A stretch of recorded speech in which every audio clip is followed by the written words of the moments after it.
That countries are passing new laws that are closing down the space for civil society to be free, and particularly non-governmental organizations that work on democracy and human rights issues, groups that are in the opposition to governments and want to voice their opinions. There are now harder, more restrictive measures being passed that limit the ability of these groups to carry out their work. And also in countries around the world, in many countries, there are also restrictions on being able to receive funding from outside the country to carry out the work when the funding is not available inside the country. And so then it leaves these organizations with no resources. And in many countries, this is an intentional way for the government to remain in power. Going to the polls and voting for the candidate who best expresses your point of view. Being able to go into the street and demonstrate for your point of view.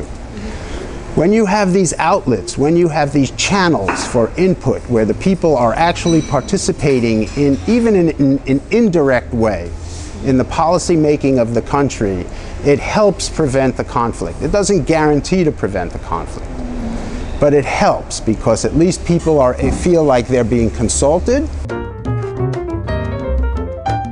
I would say it's only a risk if the people feel like there's nothing they can do about it.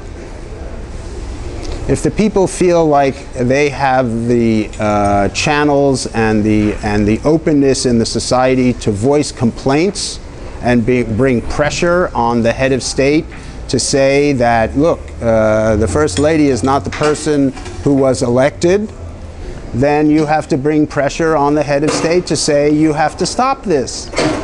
The issue of democracy in this respect is really being able to do that, being able to bring the pressure on the president through the media, through demonstrations, whatever the other non-violent ways there are in your society.